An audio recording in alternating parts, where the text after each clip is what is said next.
आवश्यकता नहीं। ओम सहना भवतु। ओम सहना भवतु। सहनौ भुनक्तु। तो सहनौ भुनक्तु। सह वीर्यं करवावहै। सह वीर्यं करवावहै। तेजस्विनावधि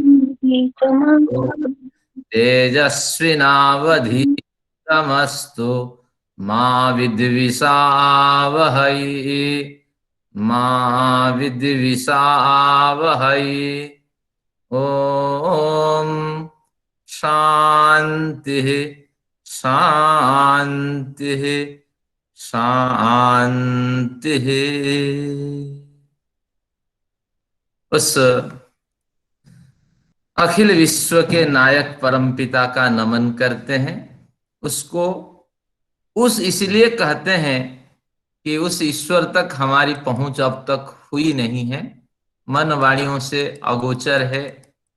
शाब्दिक ज्ञान मात्र से हम उनको जानने की कोशिश करते हैं।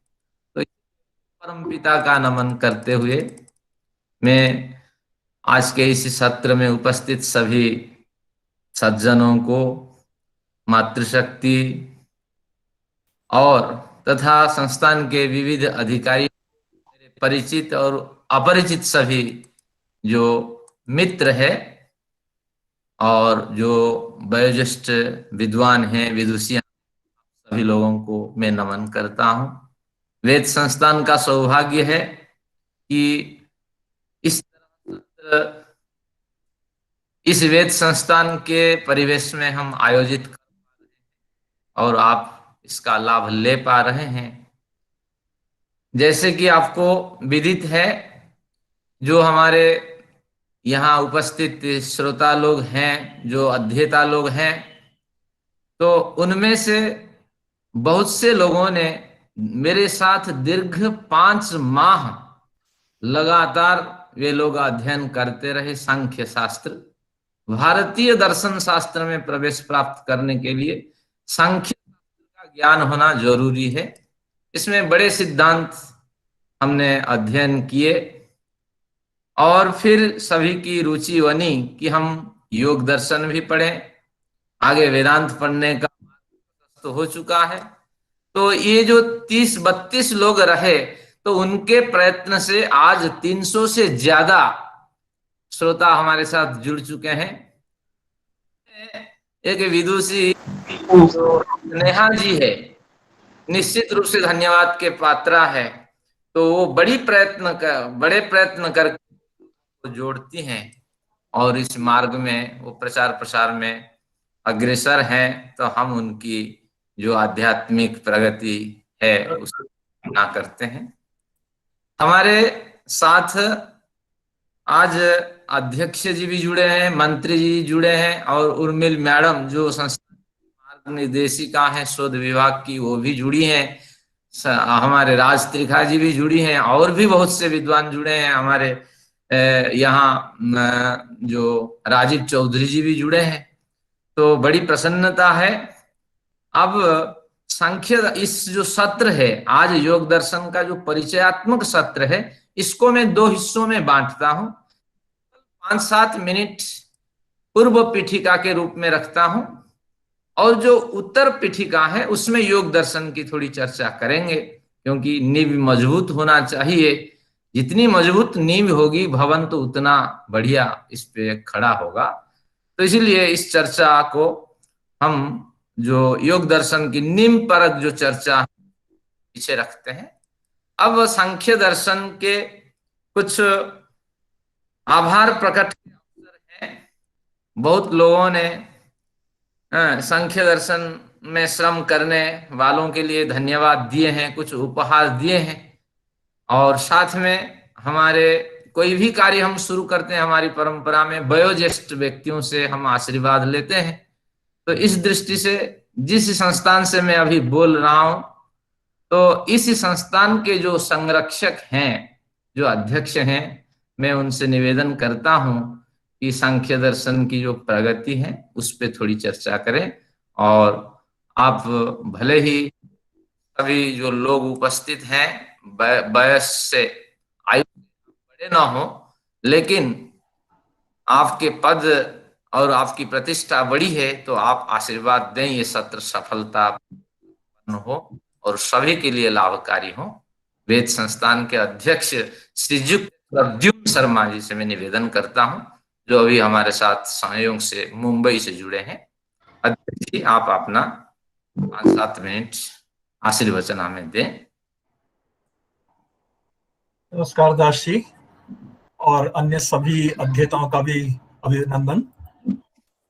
ये बहुत ही हर्ष का विषय है मेरे लिए कि हमारे वेद संस्थान में जो ऑनलाइन व्याख्यानों और पाठ्यक्रमों की कड़ी है वो चलती जा रही है, और उस श्रृंखला में एक नई कड़ी जो आज आरंभ हो रही है योग दर्शन पर।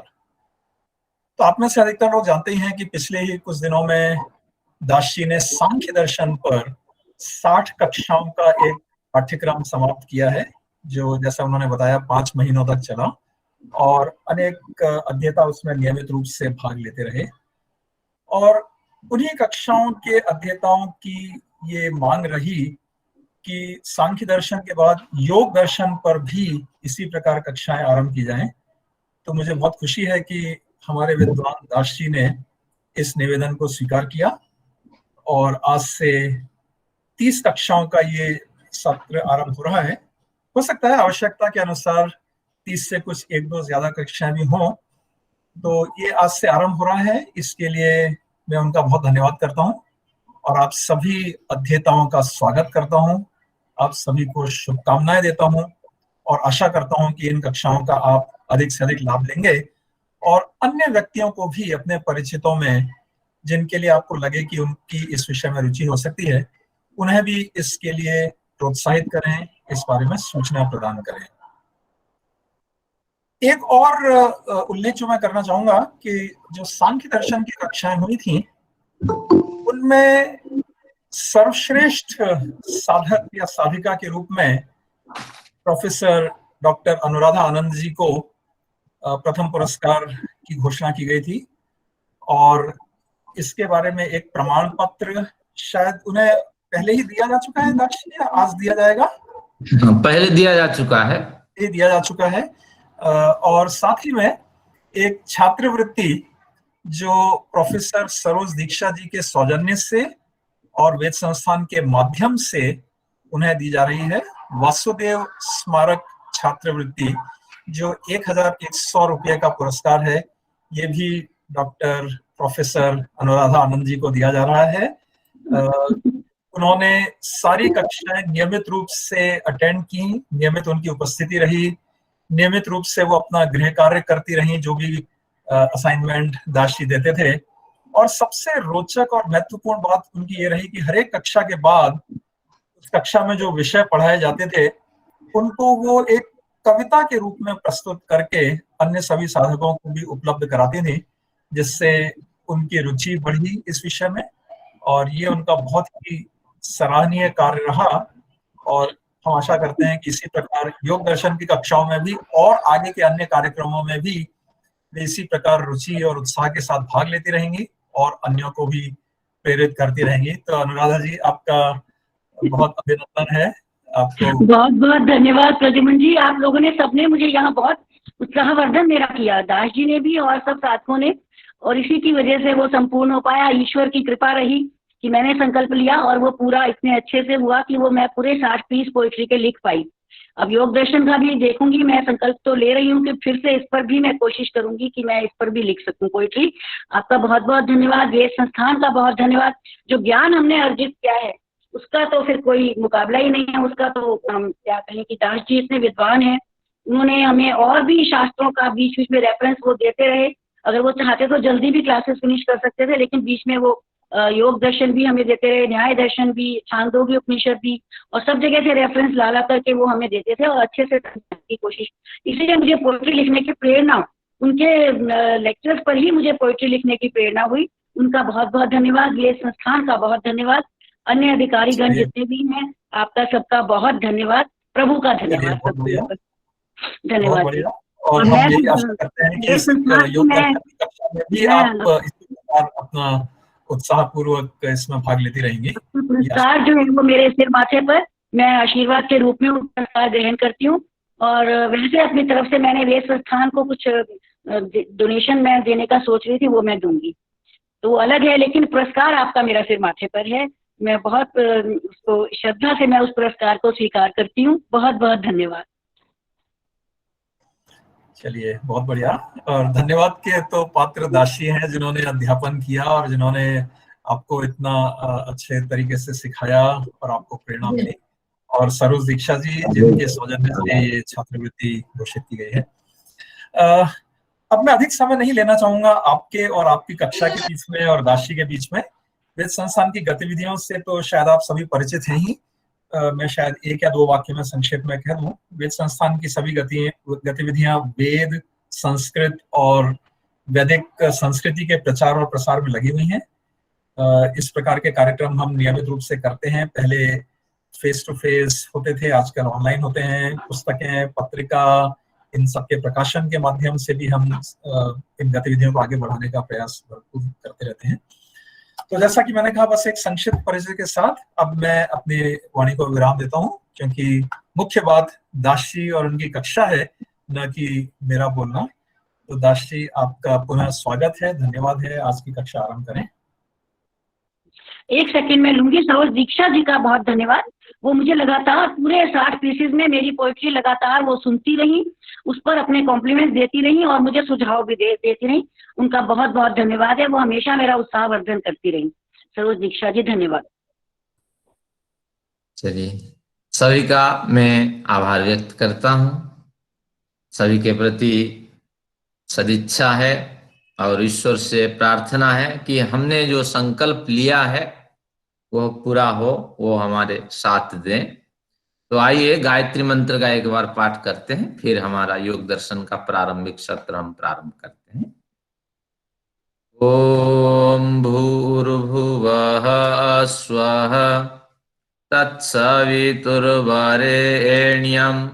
भर्गो देवस्य धीमहि धियो यो नः प्रचोदयात्।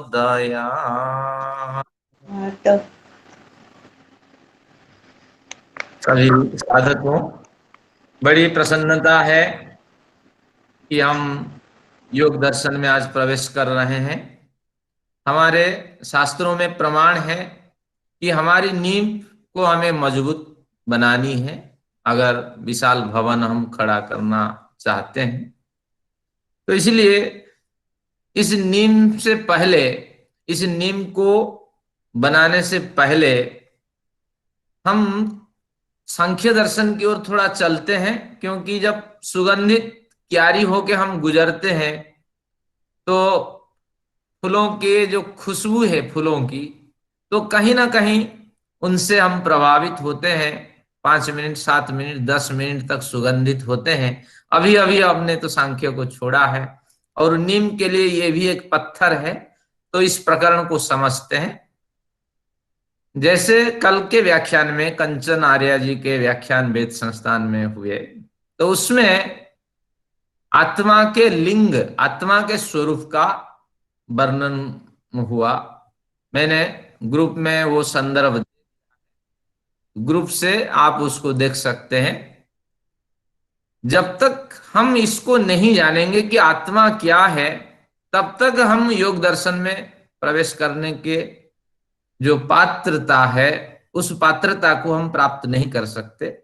तो सांख्य दर्शन का एक बढ़िया सा सूत्र है और सरलतम सूत्र है। आत्मा के तो बहुत लिंग है, लक्षण है, परिभाषाएं हैं, तो उस पे थोड़ा विचार करते हैं।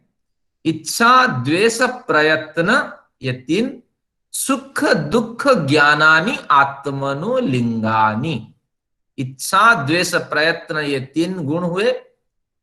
फिर सुख, दुख और ज्ञान, ये आत्मा के लिंग हैं, आत्मा के लक्षण हैं, आत्मा के गुण हैं, आत्मा की परिभाषा में प्राप्त होने वाले ये कारक हैं। अब हम इसको बारीकी से समझते हैं कि बहुत से गुण हमारे अपने होते हैं और इन गुणों को हम दो हिस्सों में बांटते हैं, स्वाभाविक गुण और नैमित्तिक गुण। पानी का स्वाभाविक गुण क्या है कि जो टेम्परेचर अभी चल रहा है धरती पे उसको एकाकार हो जाना। आप पानी को गीजर के माध्यम से गर्म कर दीजिए, वो बस जो टेम्परेचर आपका है 15-12 और 1-2 डिग्री या माइनस में है तो उसी तरह पानी बन जाता है। तो अगर आप गर्म करते हैं या उसको ठंडे करते हैं, किसी निमित्त के कारण से पानी गर्म हो जाता है, भाप होके उड़ जाता है या बर्फ होके जम जाता है। तो निमित्त आने पर एक गुण, एक परिवर्तन होता है। निमित्त के हट जाने पर वो पानी फिर समुद्र में तरल होके बहने लगता है जो बर्फ बना था, और वही पानी फिर धीरे धीरे जो आपने गीजर से गर्म कर दिया था वो फिर धीरे धीरे अपने नॉर्मल टेम्परेचर को प्राप्त कर जाता है। तो यानी निमित्त होने पर जो गुण दिखाई पड़े उसका नाम है नैमित्तिक गुण। और कुछ गुण होते हैं स्वाभाविक, आप कितना भी कोशिश करें वो गुण हटेंगे ही नहीं। तो उस तरह आत्मा के जो 6 लक्षण बताए गए हैं इनको हम बांट देते हैं स्वाभाविक लक्षण के रूप में, नैमित्तिक लक्षण के रूप में। आत्मा का एकमात्र गुण है स्वाभाविक गुण, वो है ज्ञान। बाकी जितने हैं उन पे अभी विचार करते हैं ये किस कैटेगरी में आ सकते हैं।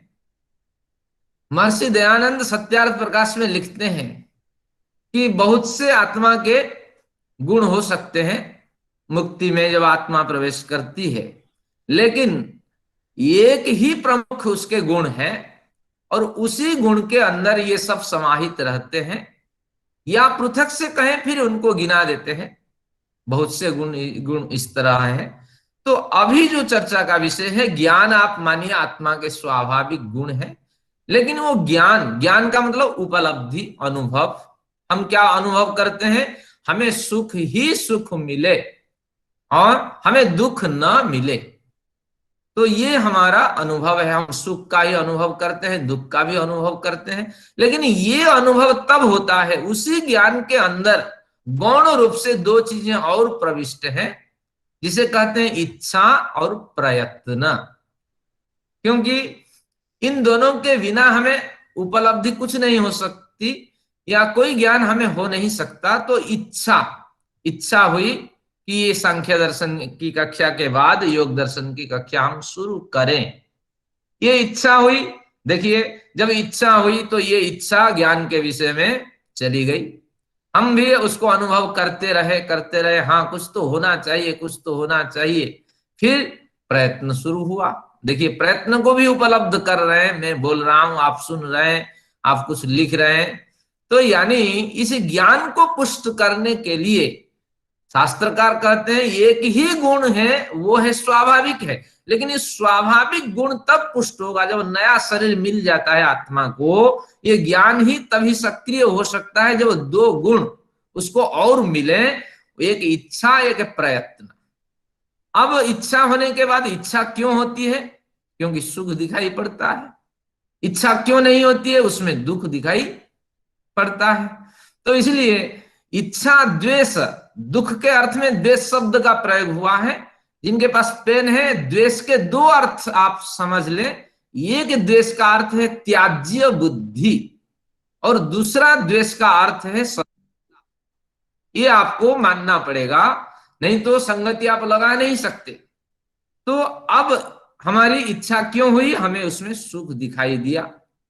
जब सुख दिखाई तो फिर सुख के कारण हमारी इच्छा हुई, और इच्छा जब हो गई तो फिर प्रवृत्ति होने लगी, प्रयत्न हमारा होने लगा। तो इस तरह, और द्वेष को समझते हैं, एक साधक है उसके पास इच्छा भी रहता है, द्वेष भी रहता है। इच्छा द्वेष कभी समाप्त नहीं होते हैं, लेकिन उस समय जो साधक गत द्वेष है उसका नाम है त्याज्य बुद्धि। ये शत्रुता नहीं है, क्योंकि साधक शत्रुता से बहुत ऊपर उठ चुका होता है। योग दर्शन में आप पढ़ेंगे, जब साधक ऊंची स्थिति को प्राप्त कर जाता है तो उसको ऐसे लगता है कि मानो मैं बहुत बड़ी बिल्डिंग में खड़ा हूं और 10 रुपए के पीछे जान गंवा रहे लोगों को मैं नीचे से देख रहा हूं कैसे 10 रुपए के पीछे जान गंवा रहे हैं। मेरी भी यह स्थिति थी। धीरे धीरे मैं उन्नत उन्नत होता चला गया हूं। धन की दृष्टि से मैं संपन्न हूं, ज्ञान की दृष्टि से संपन्न हूं, आचार की दृष्टि से संपन्न हूं, रहन सहन की दृष्टि से संपन्न हूं। तो उस समय समीक्षा करके आपको बड़ी प्रसन्नता मिलेगी। तो साधक की जो श्रेणी होती है वो बहुत ऊंची कोटि की होती है। तो इसलिए उसमें जो द्वेष है नाम है त्याज्य बुद्धि। अब आते हैं 6 लक्षणों को आप फिट करते हैं। तो प्रमुख स्वाभाविक गुण है ज्ञान। ज्ञान की सक्रियता के लिए 2 गुण और चाहिए। जैसे ज्ञान सक्रिय होने लगेगा, 2 गुण जिसे हम मानते हैं कि ये प्रमुख गुण है, ज्ञान के सहकारी साधक हैं, उपांग है ज्ञान के, तो वो है इच्छा और प्रयत्न। और इच्छा के अंदर ही आपके मिलेंगे राग मिलेगा, सुख मिलेगा राग, और द्वेष मिलेगा यानी त्याज्य बुद्धि, और शत्रुता की भावना यहां मिलेगी। तो इस तरह ये आपके गुण बंट गए हैं।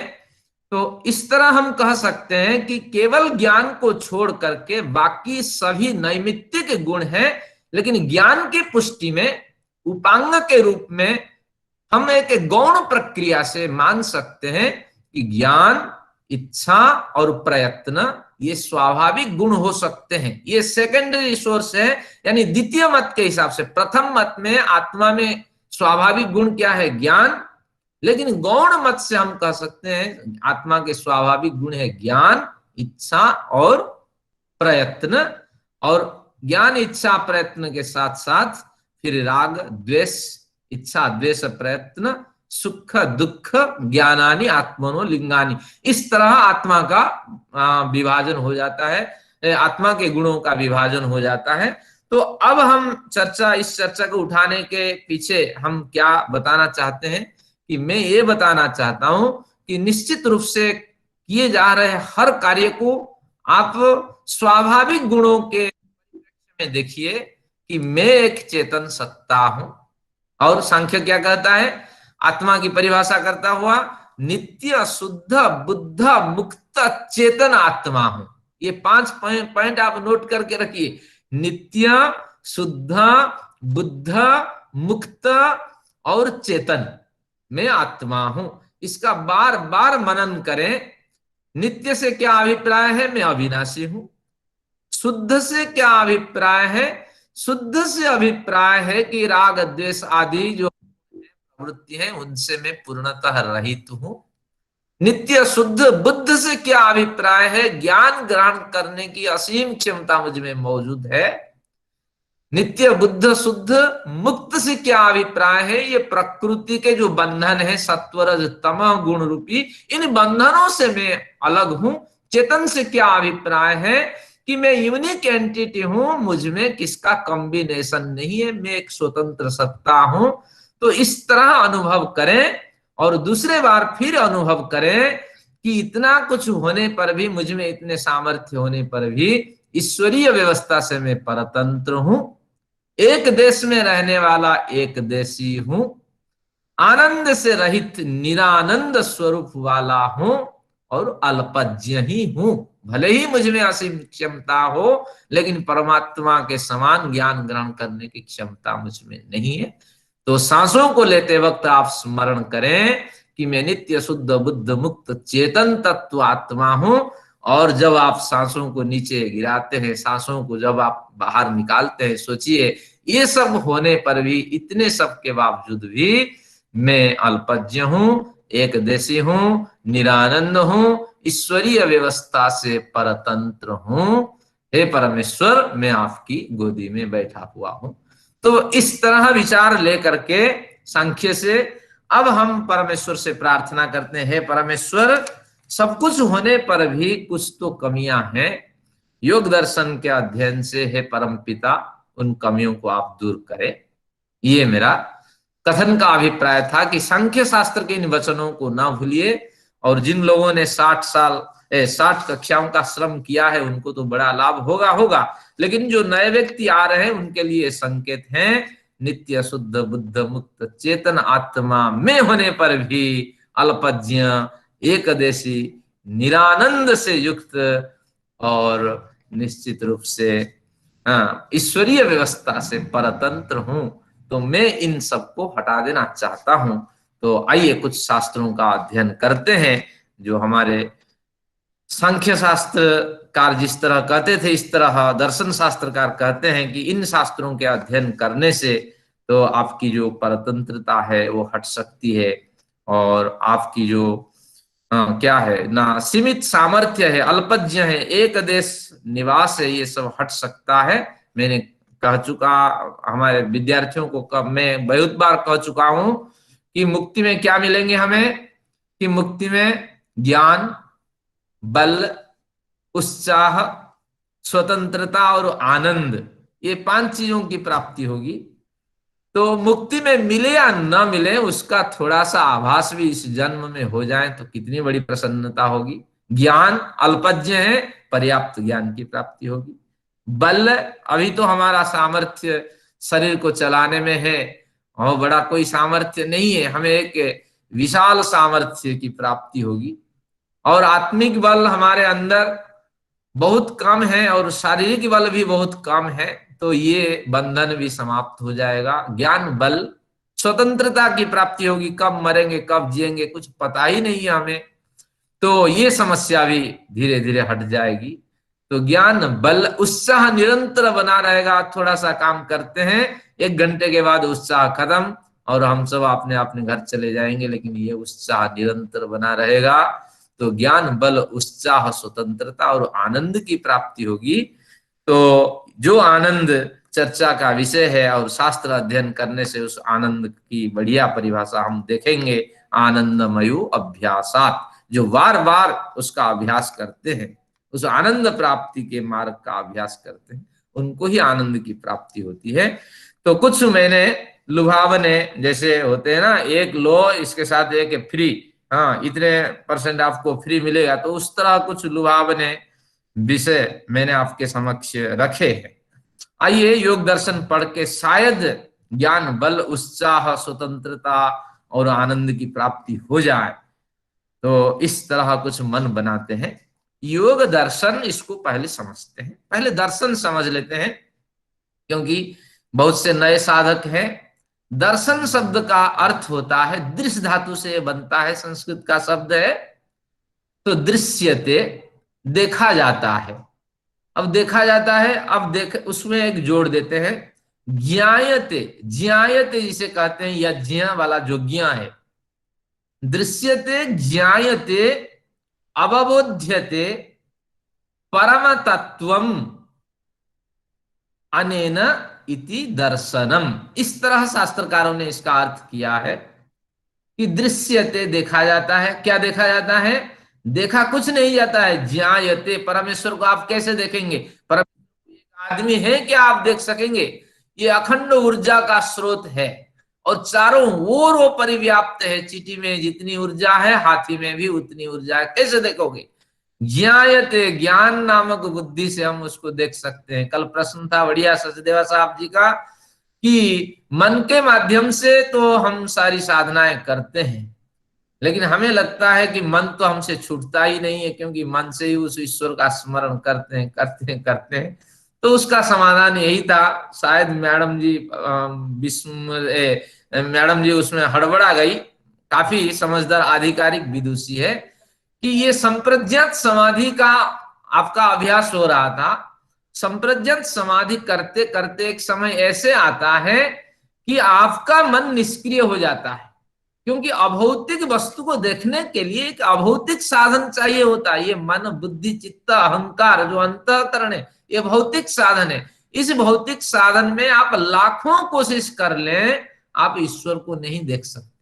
लेकिन साधना करते करते करते करते, अभी योग दर्शन आएगा, वो बताएगा कि रितंभरा प्रज्ञा भी हटानी पड़ेगी। एक प्रज्ञा ऐसी प्राप्त होगी साधना करते करते कि जिसके रहने पर न नास्त्यत्र विपर्यास गंधोपी, मिथ्या ज्ञान की गंध तक इसमें नहीं, आपके अंदर प्रवेश नहीं कर सकती।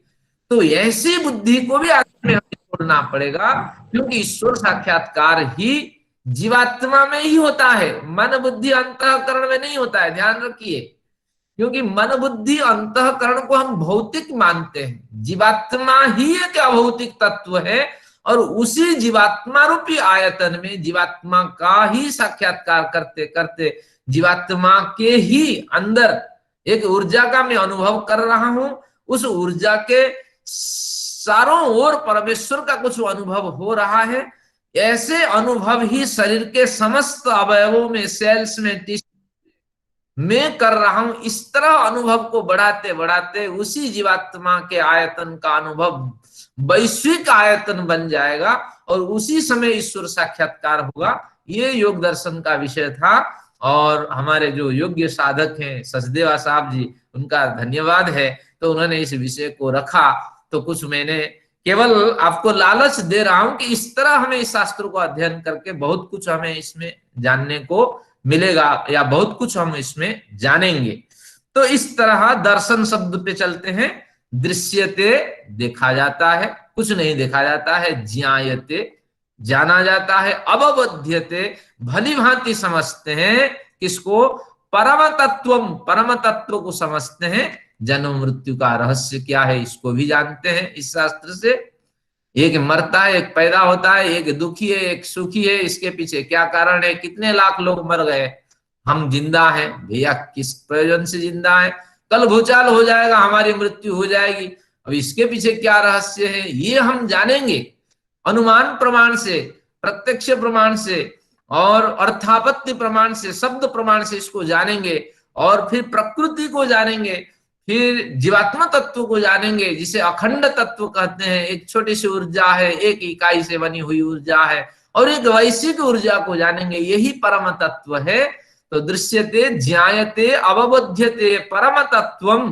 परम तत्वम, परम तत्व से हम ले सकते हैं सूक्ष्म प्रकृति, कारण प्रकृति, कार्य प्रकृति, जीवात्मा और परमात्मा और सृष्टि व्यवस्था, ये सब परम तत्व है। तो इन सबको जिस शास्त्र के अध्ययन से हम जानते हैं तो उस शास्त्र का नाम है दर्शन। बढ़िया। इस दर्शन शास्त्र को लिखने वाले कौन है पहले देख लेते हैं। अभी योग दर्शन हम पढ़ेंगे, दर्शन तो समझ लिए, योग भी समझेंगे। अब पहले बाह्य वृत्तियों को समझ लेते हैं। इस शास्त्र को लिखने वाले व्यक्ति का नाम है पतंजलि।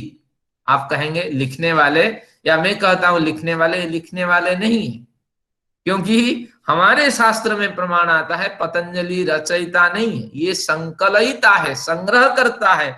आप गीता को ले लीजिए, गीता प्रमाण देती है इमं विवस्वते योगम प्रोक्तवान अहम अव्ययम। ये चौथा अध्याय आप जाके 1 से 3 तक श्लोक देख लीजिए कि सबसे पहले हिरण्यगर्भ नामक, जो हिरण्यगर्भ, ये हिरण्य हितम च रमणीयम च, जो ऊर्जामय प्रकाशमय ये सृष्टि है, तो ये सृष्टि को हम हिरण्य कहते हैं। विजिबल एनर्जी इस सृष्टि में मौजूद है। ये चमचमाती हुई ऊर्जा जिसके गर्भ में है, हिरण्य है जिसके गर्भ में, वो कौन है? संपूर्ण सृष्टि को व्याप्त होके कौन बैठा है? परम पिता। तो हिरण्य गर्भ से यानी परम पिता से ये ज्ञान प्राप्त हुआ। किनको प्राप्त हुआ? इमं विवस्वते योगम, विवस्वान को प्राप्त हुआ। ये विवस्वान कौन हम नहीं कह सकते। विवस्वान मनवे प्राह, उन्होंने मनु को कहा। आदि मनु कौन है? वैवस्वत मनु। हमारे उर्मिला मैडम जी बैठी है, मनुस्मृति की विदुषी। तो हिरण्यगर्भ, विवस्वान, विवस्वान से मनु यानी वैवस्वत मनु, फिर मनु इक्ष्वा कवे ब्रवीत। हमारे जो नए अध्येता हैं, जो आर्ष परंपरा से अपरिचित हैं, उनके लिए ये बता दिया जाता है, बता दे रहा हूं कि सबसे पहला अगर कोई राजा रहा हमारे इस आर्य परंपरा में व हमारे भारतवर्ष में, उसका नाम है इक्ष्वाकु। तो उस इक्ष्वाकु को ये ज्ञान दिया गया क्योंकि वो सबसे पहले राज्य स्थापना करके प्रजाओं का पालन किया था। तो निश्चित रूप से वो इक्ष्वाकु को वो ज्ञान प्राप्त हुआ। फिर आगे क्या कहते हैं? एवं परंपरा प्राप्त मिमम राजर्षयो विदु। कहां तक व्यास याद करें? धीरे धीरे ये विद्या राजर्षि, राज पद प्राप्त कर करके ये विद्या प्रेषित होती हुई आगे बढ़ती हुई चली आई।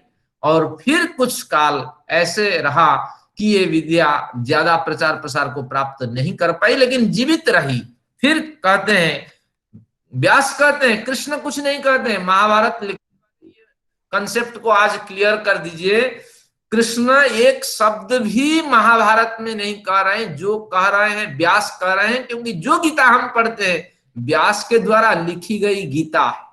तो व्यास कृष्ण बना करके उसके मुंह से कहलवाते हैं कि सएवायम मया तेद्यः योगः प्रोक्तः पुरातन। हे अर्जुन, अब तुझे योग्य पात्र समझ करके मैं उस विद्या को तुझे प्रदान करता हूं। तो कृष्ण कहां से विद्या प्राप्त कृष्ण कर लिए ना? कृष्ण सांदीपनी के गुरुकुल में गए थे मध्य प्रदेश में, आज सांदीपनी आश्रम है, उस समय वो बहुत बड़ा विश्वविद्यालय था।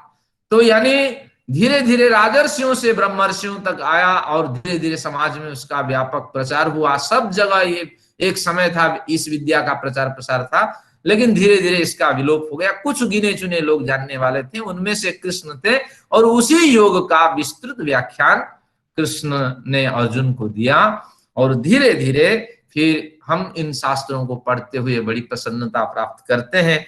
तो अब इससे पुष्ट हुआ कि पतंजलि ने कभी इस ग्रंथ की मौलिकता के साथ ग्रंथ की मौलिकता के साथ रचना नहीं की। तो इसलिए ये ग्रंथ परंपरा से प्राप्त ग्रंथ है, उन्होंने निश्चित रूप से संग्रह किया। मैंने भी सांख्य शास्त्र के प्रकरण में कहा था, कपिल को सांख्याचार्य के प्रवक्ता मानते हैं, लेकिन कपिल एक संकलयिता है, कंपाइलर है, उन्होंने संग्रह करके प्रस्तुत किया। ये परंपरा बड़ी लंबी है। हमें बड़ी प्रसन्नता है, बड़ी खुशी है कि हमारे राम ने जिस शास्त्र का अध्ययन किया था, हमारे कृष्ण, अभी तो व्यास कह रहे कृष्ण बढ़िया योगी रहे और वो योग के उपदेश दे रहे हैं, हमारे कृष्ण कन्हैया ने जिस शास्त्र का अध्ययन किया था, संयोग से हम उस शास्त्र में श्रम कर रहे हैं। तो इससे बड़ी प्रसन्नता और क्या हो सकती है। बिल्कुल हम आर्ष मार्ग पे चल रहे हैं।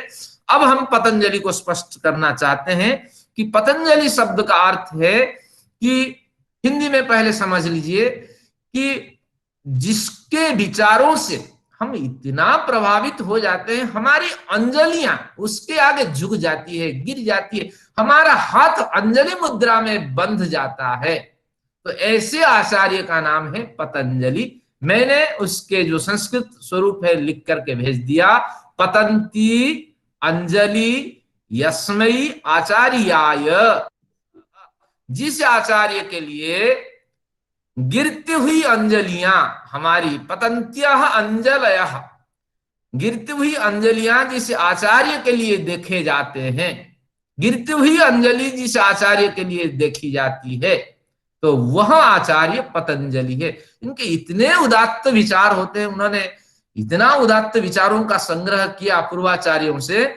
उनके विचारों को पढ़ करके अभी तो आप सुन रहे हैं कि सचमुच ऐसे विचार हैं। जब आप पूरा अध्ययन कर लेंगे तो आपका हाथ क्रमशः झुक जाने वाला है अंजलि मुद्रा से कि क्या ये आचार्य है, उन्होंने क्या लिखा। एक बढ़िया मैंने उसमें पद्य भेजा है, तो मेरे साथ, आप तो उसको अभी पढ़े नहीं होंगे, मेरे साथ उसकी आवृत्ति कर लीजिए, स्वर समझ लीजिए। जब वीडियो देखेंगे स्वर ज्ञान भी हो जाएगा। संस्कृत पद्यों का भी एक स्वर होता है, छंद होता है, उसी दृष्टि से इसको गाया जाता है। आइए उसका पाठ करते हैं। योगेन चित्त अस्य पदेन वाचम, योगेन चित्त अस्य पदेन वाचम, मलं शरीर अस्य च वैद्यकेन, मलं शरीर अस्य च वैद्यकेन, योपाकरोत् तं प्रवरं मुनीनां, योपाकरत् तं प्रवरं मुनीनां, पतंजलिं प्राञ्जलिरानतोऽस्मि, पतंजलिं प्राञ्जलिरानतोऽस्मि। इस पद्य में बताया गया ये पतंजलि बहुत बड़े आचार्य रहे। योगेन चित्तस्य पदेन वाचा, योग शास्त्र के माध्यम से चित्त को नियंत्रण करने का जो विधान है उनका उन्होंने संग्रह किया। रचना नहीं, ध्यान रखिए, हमारे शास्त्रों के रचयिता हम किसी को नहीं कह सकते, ये मुक्ति के ग्रंथ होते हैं, ये परंपरा से वेद के काल से चले आ रहे होते हैं। तो योग शास्त्र के माध्यम से जिन विधानों का संग्रह किया उनसे चित्त का हम निरोध प्राप्त कर लेते हैं। फिर मलम सरी पदेन वाचा वाचम, यानी वो यही पतंजलि है जिन्होंने महाभाष्य की रचना की, जिससे शुद्ध शब्द का हम प्रयोग कर सकते हैं। आज समाज में देखते हैं लोग अपशब्द का प्रयोग करते हैं, माँ बहन के शब्द निकलते हैं। यही पतंजलि कहते हैं अगर साधु शब्द प्रयोग से आप दावा करते हैं आपको पुण्य मिलता है, तो निश्चित रूप से आपको ये मानना पड़ेगा असाधु शब्द के प्रयोग से आपको पाप मिलता है। तो इसलिए पाप से बचें, साधु शब्द का प्रयोग करें। तो से बिना व्याकरण से आप शास्त्रों में निरर्थक श्रम न करें। तो इस तरह पद शास्त्र को जिन्होंने विस्तार किया, व्याकरण शास्त्र को जिन्होंने विस्तार किया, मलम शरीरस्य च वैद्यकेन, पतंजलि के नाम से एक बढ़िया संस्थान रामदेव जी चलाते हैं, वो योग शास्त्र के प्रवक्ता है और व्याकरण शास्त्र के प्रवक्ता है, साथ में आयुर्वेद शास्त्र के भी ज्ञाता रहे। कितना बड़ा विद्वान रहा होगा पतंजलि। तो फिर कहते हैं यो अपाकरत्तम प्रवरम मुनि नाम, इन तीन शास्त्रों के माध्यम से वाणी को परिशुद्ध करने का माध्यम जिन्होंने ढूंढा, चित्त को नियंत्रित करने का माध्यम जिन्होंने ढूंढा, शरीर को संयम और सुदृढ़ बनाने के आयुर्वेद के माध्यम से जिन्होंने उपदेश दिया, तो ऐसे जो पतंजलि है तो उनके लिए अंजलिबद्ध मुद्रा से हम सभी नमन करते हैं। तो इस तरह शास्त्रों में प्रमाण मिलता है, फिर वाद विवाद मिलता है, ये पतंजलि हो सकते हैं, वो पतंजलि नहीं हो सकते। हम जैसे सामान्य श्रोताओं को इससे कोई मतलब नहीं, हमें तो अपने पतंजलि के प्रति आभार व्यक्त करना है। और ऋषियों ने उनका नाम क्या बढ़िया रखा कि जिस आचार्य को देखते ही, विचार को सुनते ही अंजलियां अपने आप झुक जाती हैं, बंध जाती हैं और उसके पैर में अंजलियां गिर जाती हैं। तो ऐसे आचार्य हमारे पतंजलि हुए हैं। चलिए, अब दर्शन आपने पढ़ लिए, पतंजलि का भी आपने अध्ययन कर लिया। अब हम पढ़ते हैं कि योग शास्त्र क्या है जिसमें हम श्रम करना चाहते हैं, थोड़ा इसको जानना जरूरी है। योग शास्त्र, योग शब्द के तीन अर्थ हम लेते हैं, क्योंकि व्याकरण में 10 गण होते हैं संस्कृत में, तो हर एक गण में कहीं कहीं योग शब्द का प्रयोग हो जाता है। योग जिस धातु से बनता है उस धातु का प्रयोग हो जाता है, और धातु के अनुसार, गण के अनुसार धातुओं में अर्थ में परिवर्तन हो जाता है। तो अब हम योग के अर्थ समझते हैं। तो योग के अर्थ में युजिर योगे एक हम प्रकरण लेते हैं कि युजिर योगे से योग शब्द का निर्वचन होता है। अब इसमें क्या कहना चाहते हैं कि योग हो जाना, मिल जाना, जैसे 2 से 2 योग हो जाए तो 4, इसको भी हम योग कहते हैं। योग वियोग ये सब पढ़ते हैं मैथ में। और अगर साधना के क्षेत्र में देखें, ये भी योग यथार्थ है। इस योग युजिर शब्द से भी हम योग निर्वचन कर सकते हैं, क्योंकि हमारे पास एक स्थूल शरीर दिख रहा है, इसके अंदर एक सूक्ष्म शरीर आत्मा के साथ निकल जाने वाला है, और इसके अंदर भी एक चेतन, अखंड चेतन ऊर्जा से युक्त आत्मा मौजूद है, जिसे हम जीवात्मा कहते हैं। तो इसलिए ये 3 तत्व, ये शरीर आपको दिख रहा है, इसमें 3 तत्व मौजूद है, स्थूल शरीर, सूक्ष्म शरीर और अखंड चेतन सत्ता से युक्त एक जीवात्म तत्व, आत्म तत्व। तो इन तीनों को मिलाने का जो शास्त्र है वो योग शास्त्र है। हमें कोई हानि नहीं है, युजिर योग से भी हम योग निष्पन्न कर लेंगे। अब देखते हैं एक युज धातु और भी कल्पना दूसरे गणों में ये धातु पढ़ी गई है। इस धातु का अर्थ है युज संयमने, संयम जिससे प्राप्त होता है, ये योग शास्त्र है। तो निश्चित रूप से योग शास्त्र का आप अध्ययन करेंगे, आपके जीवन में थोड़ा सा परिवर्तन होगा, आपकी जीवन शैली में बदलाव निश्चित रूप से होगा। तो इसीलिए तो हम श्रम करते हैं, क्योंकि यहाँ आपको एक बढ़िया विचार मन में स्मरण हो आया कि ये कहते हैं, कौन कहते हैं, हमारे जो बृहदारण्यक उपनिषद में याज्ञवल्क्य है, वो कहते हैं कि आत्मनस्तु कामाय सर्वम प्रियम भवति। ये पंक्ति कहीं नोट करके रखिए, कभी पढ़ेंगे बृहदारण्यक उपनिषद। आत्मनस्तु कामाय सर्वम प्रियम भवति। व्यक्ति आत्मा अपनी ही प्रसन्नता के लिए, अपने ही आनंद के लिए सब कुछ करता है। ये कक्षा का आयोजन मैं क्यों करता हूं? अपने ही प्रसन्नता के लिए। और आप कक्षा में क्यों योग देते हैं? अपनी ही प्रसन्नता के लिए। हमें प्रसन्नता कहीं से भी मिले, हम उससे जुड़ना चाहते हैं, कहीं ना कहीं प्रसन्नता प्राप्त करने की इच्छा होती है। फिर वो उदाहरण देते हैं कि पत्युरेव कामाय पति न प्रिय भवति। आप सोचेंगे कि पति का बड़ा प्यार पत्नी के प्रति है, और जैसे मैंने अभी कहा कि स्नेहा जी ने बहुत लोगों को जोड़ा, स्नेहा जी की तारीफ कर दी, वास्तविक उन्होंने श्रम किया है। तो अब इसी तरह याज्ञवल्क्य कह रहा है, अगर पति ये दावा करे या पत्नी ये दावा करे पति मुझे प्रेम करता है, लेकिन तत्व वो प्रेम नहीं, क्योंकि पति के जो प्रिय मार्ग हैं, जिस मार्ग से चलने से, पत्नी के जिस मार्ग पे चलने पर पति को प्रसन्नता मिलेगी, तो उस मार्ग की पुष्टि हो रही। तो इसलिए अध्यात्म मार्ग में अगर पति की प्रवृत्ति है, अगर पत्नी उसमें साथ देती है, तो वो पत्नी लायक है। मैं चाहता हूं कि कक्षा में बहुतों को लाभ मिले, और इस मार्ग में स्नेहा हमारी सहायता कर रही है। इसीलिए स्नेहा की मैं तारीफ कर रहा हूं, अनुराधा जी की तारीफ कर रहा हूं। वास्तविक देखा जाए मैं अपनी प्रसन्नता के लिए ये सब कर रहा हूं, और स्नेहा क्यों कर रही है? कि वो भी अपनी प्रसन्नता के लिए कर रही है, अनुराधा जी भी अपनी प्रसन्नता के लिए। क्या बढ़िया पंक्ति है। तो हम सब आपस में बंधे हुए होते हैं, उसका बड़ा प्यार है मेरे प्रति, मेरा उसके प्रति बड़ा प्यार है। प्यार कुछ नहीं है।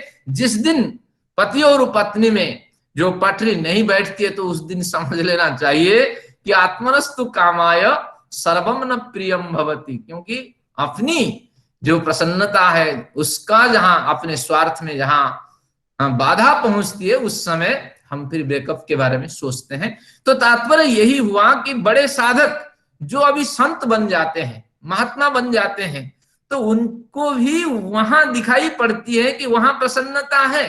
वो भली भांति जानते हैं कि साधना के मार्ग पे सन्यासी बन जाने पर बीमारी का कष्ट मिलेगा, आवास का कष्ट मिलेगा, भोजन का कष्ट मिलेगा। इन सबके बावजूद उनको और एक मार्ग दिखाई पड़ता है जो हमें नहीं दिखाई पड़ता। हमें दिखाई पड़ता है बढ़िया कपड़ा पहन के घर बैठना, लेकिन उनको और कुछ दिखाई पड़ता है साधना के मार्ग में। इसीलिए आत्मा हमेशा अपनी प्रिय वस्तु का संग्रह करती है। तो अब जो चर्चा चल रही थी कि योग दर्शन में युज संयमने, तो हमें योग दर्शन उस संयम मार्ग की ओर प्रवृत्त कराता है कि निश्चित रूप से इस मार्ग पे आप जाइए, निश्चित रूप से आपके आत्मा का निश्चित रूप से कल्याण होगा। ये योग दर्शन का एक दूसरा योग शब्द का एक दूसरी परिभाषा है। अब तीसरी परिभाषा इसको लेते हैं, युज समाधौ। ये वास्तविक परिभाषा है जिसपे हम चर्चा करेंगे। युज समाधौ यानी युज धातु है, समाधि के अर्थ में इसका प्रयोग होता है। तो संक्षिप्त रूप से, बहुत से सामान्य श्रेणी के श्रोता हैं, पाठक है, संस्कृत नहीं जानते, मैं एक बार फिर दोहराता हूं। योग की जो पहली परिभाषा है वो जोड़ने के अर्थ में है, दूसरी जो परिभाषा है संयम के अर्थ में है, तीसरी जो परिभाषा है समाधि के अर्थ में। और यही अर्थ ही हमारे योग दर्शनकार को ग्राह्य है, क्योंकि वो पहले ही सूत्र में बताएंगे, अब दूसरे सूत्र में बताएंगे योगश्चित्त वृत्ति निरोधा। जब पढ़ेंगे उसमें अलग आनंद आएगा, उसकी अब चर्चा नहीं करते हैं। लेकिन अब चर्चा का विषय ये समाधि क्या है, जिससे युज समाधौ, युज धातु का समाधि पर हम अर्थ करेंगे।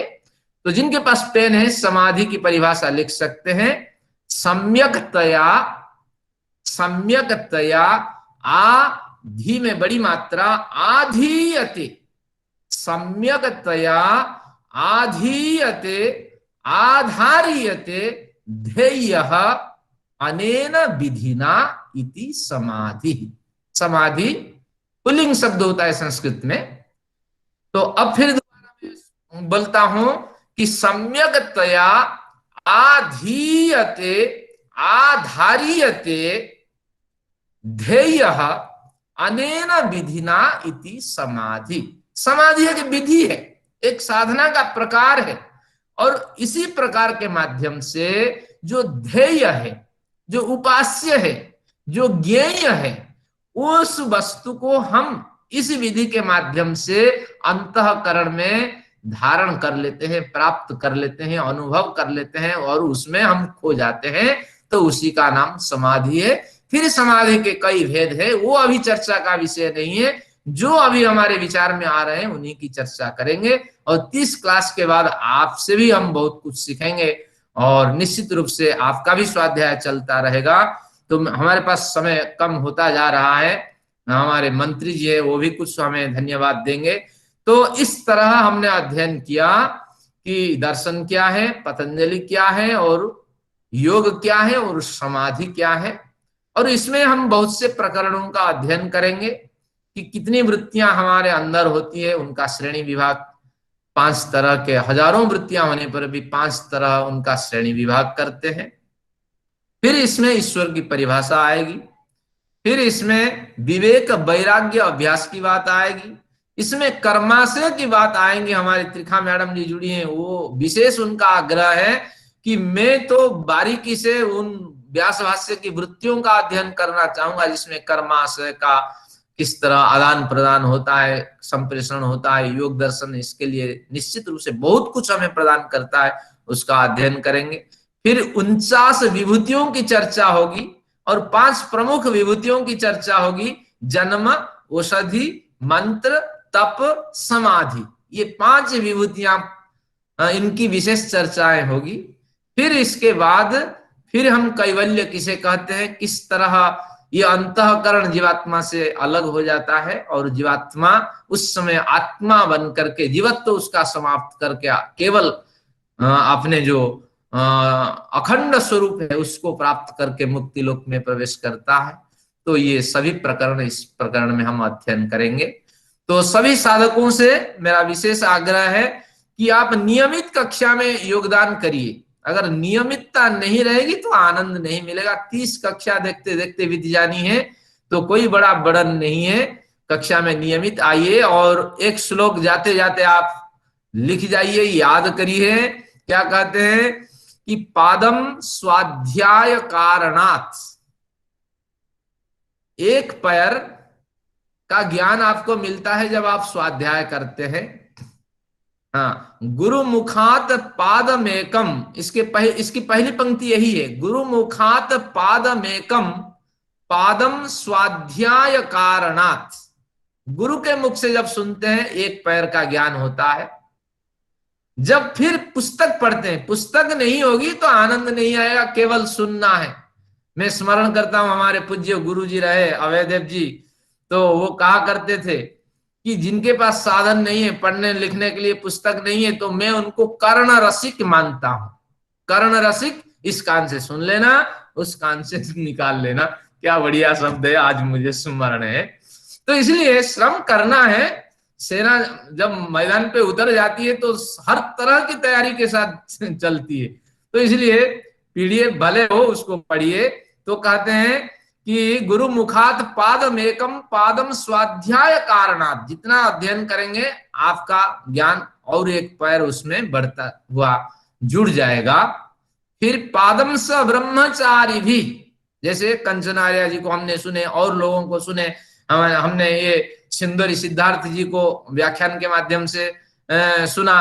तो इस तरह बार बार जब इसमें चर्चाएं करते रहेंगे तो निश्चित रूप से हमारा जो ज्ञान है वो बढ़ता हुआ चला जाएगा। सेमिनार को हम मान सकते हैं, भले ही हम आपस में चर्चा ना करें और 2-4 मित्र मिलकर इसकी चर्चा न कर पाए, लेकिन इस तरह सत्संग स्वाध्याय आदि विद्वानों को सुनते सुनते और मनन करते करते उस ज्ञान में भी प्रवृत्ति हो जाएगी, एक पैर का ज्ञान और मिल जाएगा। और पादम सह ब्रह्मचारी भी, ब्रह्मचारियों के साथ यानी अपने मित्रों के साथ, अपने समान विचार रखने वाले व्यक्तियों के साथ उनसे सुनते हुए व्यवहार करते हुए एक पैर का ज्ञान मिल जाता है। तो 3 पैर के ज्ञान आपको मिल गए। एक ज्ञान और आपको चाहिए, वो पादम कालेन पुरीयते। बहुत से ज्ञान है अभी मुझे भी स्पष्ट नहीं है। परमेश्वर कण कण में बसता है, और कैसे बसता है? तिल में तेल के समान। बार बार मनन चिंतन करता हूं, लेकिन ये ज्ञान तो तब होगा ये शब्द ज्ञान से कुछ नहीं, जब मेरा ये पार्थिव अंतःकरण मुझसे हट जाएगा और वो जो अभौतिक आत्मशक्ति है, उस आत्मशक्ति से मैं परमेश्वर का अनुभव कर सकूं, तब न हो पाएगा। तो इस तरह बहुत से विषय छूट जाएंगे, रह जाएंगे, और पादम काले न पूरियते, बड़े समय के बाद उसकी पूर्ति होगी, नहीं तो अगले जन्म में होगी, अगले जन्म में होगी। इस तरह आपको मानना पड़ेगा, सारे ज्ञान आपको इसमें नहीं मिल पाएंगे। तो इस तरह ये प्रकरण को मैं यही समाप्त करता हूं, केवल संकेत करता हूं कि इस शास्त्र में हमें 195 सूत्रों का अध्ययन करना पड़ेगा। ये शास्त्र 4 हिस्सों में बंटे हुए हैं, और पहला जो प्रकरण है उसको हम पाद कहते हैं, पाद गतौ। हाँ, इससे हमारी गति होगी, एक पैर की गति हो गई, दूसरे पैर की गति होगी, तीसरे पैर की गति होगी, इस अभिप्राय से पाद शब्द का प्रयोग हुआ है। तो इसलिए पहला जो पाद है वो आपको मिलेगा, किस नाम से है वो पाद? है आपका समाधि पाद है, क्योंकि वो ट्रेलर दिखाएंगे कि प्रमुख बिंदुओं के बारे में आप पहले अध्ययन कर लीजिए और उस बार बार चिंतन मनन करिए, 3 पैर और अध्ययन करते करते ये ज्ञान प्रौढ़ हो जाए। बड़े सोच समझ करके उन्होंने समाधि पाद का पहले निर्णय किया, स्थापना की। तो आगे फिर हम पढ़ेंगे साधन पाद, किन साधनों के माध्यम से ये समाधि हमें प्राप्त होती है। फिर एक विभूति पाद, तीसरे पाद में हम अध्ययन करेंगे, तो उसमें बहुत सी सिद्धियां बताएंगे, और उस सिद्धियों से अगर हम भटकते हैं तो धीरे धीरे हमारी साधनाएं रुक जाती है। तो फिर आखिर में बताएंगे कैवल्य पाद। पहले बताया गया समाधि के माध्यम से अगर आप चलेंगे, सिद्धियों को आप छोड़ देंगे और साधना आपके बिल्कुल सक्रिय बने रहेंगे, तो आपको कैवल्य की प्राप्ति होगी, केवलता की प्राप्ति होगी, अंतःकरण रूपी जो बंधन है वो आपसे छूट जाएगा और आप परम पद को प्राप्त करेंगे। तो 195 मंत्र कोई ज्यादा नहीं है, सूत्र कोई ज्यादा नहीं है, तो आप मेरे साथ श्रम करिए और समय से पूर्व आ जाइए, 5 मिनट पूर्व, ताकि बड़ा लाभ मिलेगा। तो आप सभी लोगों को मैं इन्हीं वचनों के साथ पुनः अभिवादन करता हूं और परमेश्वर से प्रार्थना करता हूं कि आपके साथ मुझे भी वो उत्साह प्रदान करें, शक्ति प्रदान करें, मानसिक और शारीरिक बल प्रदान करें, जिसके कारण से हम शास्त्रों को अध्ययन कर सके। तो पीछे गुप्त साहब जी हैं, संस्थान के मंत्री हैं, तो उनसे थोड़ा आशीर्वाद लेते हैं और इस सत्र को समाप्त करते हैं। आचार्य जी, धन्यवाद। आचार्य जी, आचार्य जी, हाँ जी, आचार्य जी, हाँ जी, आप बोलिए, मुझे आवाज आ रही। अच्छा जी, आप इतने समर्पण के साथ क्लास लेते हैं कि आपके लिए 4-6 लाइनें मन से निकली थी, वो मैं कुछ बोलना चाहूंगी। अविरल गति से बढ़े चलो, अविरल गति से बढ़े चलो, वेदों को सहेजे मस्तक में, वेदों को सहेजे मस्तक में, ये सत्य सनातन ज्ञान सदा ही साथ रहे जीवन पथ में। सत्य ज्ञान के महादान का लक्ष्य जो साधा है जीवन में, वो लक्ष्य न ओझल होने पाए, उस लक्ष्य को साधे बढ़े चलो। अविरल गति से चले चलो, उच्चतर से उच्चतम का लक्ष्य साधे तुम चलो, उच्चतर से उच्चतम का लक्ष्य साधे तुम चलो। ईश्वर से यही प्रार्थना है। धन्यवाद। अनुराधा जी को जेलसी हो रही होगी। नहीं, मुझे बहुत खुशी हो रही है, मुझे बहुत प्रसन्नता हो रही है। बहुत अच्छी कविता लिखी है, बहुत ही अच्छे स्तर की कविता, बहुत अच्छी कविता लिखी। धन्यवाद। चलिए, मैं श्रीमान डॉक्टर देवकृष्ण दास जी का अत्यंत आभार वेद संस्थान की ओर से प्रकट करना चाहता हूँ कि उन्होंने सबसे पहले सांख्य दर्शन के माध्यम से कुछ अध्येताओं को इतना अनुग्रहित किया और इतना ज्यादा उनकी रुचि जगाई कि 30 विद्यार्थियों से अब जो ये दूसरा चरण योग दर्शन का है, इसमें 100 लोग आज जुड़े हुए हैं, मैं देख पा रहा हूँ। जैसा दास जी ने बताया कि सांख्य दर्शन ये गेटवे समझिए, गेटवे टू वेदास। वेदों का अध्ययन आरंभ करना है तो सबसे पहले सांख्य दर्शन कुंजी के रूप में, और जब हमने कुंजी से द्वार को खोल दिया है तो चौखट के अंदर आ गए हैं, तो ये दूसरा चरण है। तो हम एक बात की बड़ी सांत्वना अपने हृदय में अनुभव कर रहे हैं वेद संस्थान के एक दायित्वधारी कार्यकर्ता के रूप में, कि ये हमारा प्रयोग बड़ा सफल रहा, और सफल प्रयोग की परिणति अध्येताओं की संख्या में इतनी अभूतपूर्व वृद्धि, ये इस बात का प्रमाण है। मैंने अभी भी ये देखा था कि लगभग 250 लोग इसके लिए पंजीकरण करा चुके थे, लेकिन ये जरूर होता है कि जितने लोग पहले पंजीकरण करा लेते हैं उतने लोग कन्वर्ट तो नहीं होते हैं, लेकिन कन्वर्ट हो जाएं और फिर कन्वर्ज भी हो जाएं, तो कन्वर्जन और कन्वर्जन बाद में है, ये दोनों चीजें बड़ी इंपॉर्टेंट हैं। तो मैं देख रहा हूं कि 100 लोग तो कन्वर्ज भी हुए हैं। मैं जितने भी यहाँ पर अध्येता हैं बड़े गंभीर मुझको लगते हैं। अभी अभी आशा भटनागर जी ने, मेरा लगता है कि शायद मैं नाम ठीक ही बोल रहा हूँ, उन्होंने 4 शब्दों में, 4 पंक्तियों में अपने मन के भाव को ऐसा व्यक्त किया है कि जो कुछ मुझे कहना था उससे आधा तो उन्होंने कह दिया। दास जी ने बोला कि अनुराधा जी को थोड़ी सी ईर्ष्या हुई होगी। मैं नहीं मानता, क्योंकि अभी आपने बताया कि जब द्वेष होता है ज्ञान के उसमें, तो त्याज्य बुद्धि भी स्वयं विकसित होती है। तो अनुराधा जी की ये त्याज्य बुद्धि भी जरूर विकसित हो गई होगी।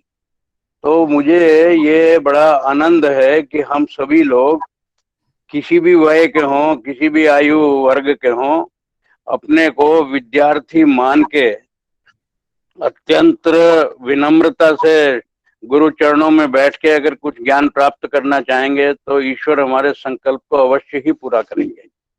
और जैसा अभी आपने संकेत किया, गुरु मुखात पादमेकम पादम स्वाध्याय कारणात, तो ये तो निश्चित बात है कि गुरु तो केवल एक माध्यम हो सकता है, अंततः पुरुषार्थ भी और उपलब्धि भी वो हम ही को करनी है। तो मैं जितने भी लोग आज यहाँ सुन रहे हैं, मैं उन सबको साधुवाद भी देता हूँ और उनसे विनम्र आग्रह ये जरूर करता हूँ कि एक तो निरंतरता बनाए रखें। उन्होंने बताया कि जो व्यक्ति निरंतरता को प्राप्त करता है तो वो चारों पाद को किसी भी प्रकार से ठीक से उपलब्ध प्राप्त करता है, और कहीं भी बीच में छोड़ता है तो वो मिसिंग लिंक्स जो होते हैं वो कहीं ना कहीं उसके साधना में बाधक होते हैं। तो सभी लोग निरंतरता से, नियमितता से इस कार्यक्रम के साथ जुड़े रहें। मुझको बहुत ही आनंद हो रहा है। पहले कार्यक्रम में जैसा बताया गया कि डॉक्टर अनुराधा ने अपने परिश्रम से, पुरुषार्थ से उस कक्षा के अंदर प्रथम स्थान पर उत्तीर्ण हुई, मैं उनको साधुवाद देता हूँ। ये स्वयं का उन्हीं का पुरुषार्थ है, और जो ये आया कि इच्छा हुई तो प्रयत्न हुआ और उसी की ये परिणति हुई। तो मुझको ये लगता है कि अब की बार सरोज दीक्षा जी ने, जिन्होंने उनको एक छात्रवृत्ति रूप में पुरस्कार दिया, ये एक सांकेतिक पुरस्कार होता है। पुरस्कार का मतलब केवल ये है कि हम किसी के परिश्रम को किसी तरीके से एक्नॉलेज करते हैं। तो ये जो एक्नॉलेजमेंट है, इसके अंदर राशि का महत्व नहीं होता। महत्व इस बात का होता है कि किसी के किए हुए कार्य को समाज ने स्वीकारा और साथ में उसको उत्साहित करने के लिए, प्रोत्साहित करने के लिए एक छोटी सी पुरस्कार राशि दी। तो मैं सरोज दीक्षा जी का भी बहुत आभार प्रकट करता हूँ वेद संस्थान की ओर से। और अब एक ही निवेदन करके सभी को धन्यवाद देना चाहूंगा कि वेद संस्थान तो इसी कार्य के लिए ही बना है। वेद संस्थान निरंतर इतने वर्षों से समाज की सेवा इसी माध्यम से करता आ रहा है। जितना ज्यादा ज्ञान, जो कि स्वाभाविक बताया, आत्मा का स्वाभाविक गुण है, और आत्मा का जो स्वाभाविक गुण है उसी को सबसे पहले वेद संस्थान ने इंगित करके अपने यहाँ पे नियमित कक्षाओं का, और अब ये वर्चुअल होने की वजह से संख्या और भी बढ़ रही है मुझको लगता है। तो एक तरह से ये ब्लेसिंग इन डिस्गाइज है। व्यक्तिगत रूप से तो कक्षा के अंदर विद्यार्थी इतने उपस्थित नहीं हो पाते हैं, लेकिन वर्चुअल में उपस्थित होने की संभावना भी बढ़ती है और निरंतरता भी सुनिश्चित होती है। तो ये आपदा काल किसी भी प्रकार से, एक प्रकार से मुझको लगता है कि जहाँ इतनी बड़ी वैश्विक आपदा थी, वहाँ एक बहुत बड़ा ये वैश्विक वरदान भी था। क्योंकि इन दिनों हमने देखा सभी संगठनों के अंदर वेबिनार्स की बाढ़ आई हुई है। मुझे ही लगभग जितने भी संगठनों से जुड़ा हूँ, लगभग 5-6 वेबिनार रोज अटेंड करनी होती है। कहीं मुझको बोलना होता है, कहीं मुझको सुनना होता है। ये भी जीवन का एक पहला अनुभव है। इतने 8 माह की अवधि में इतना ज्ञान का ना कभी भी, ना इतना परसों किया गया, ना इतना अचीव किया गया। और मुझे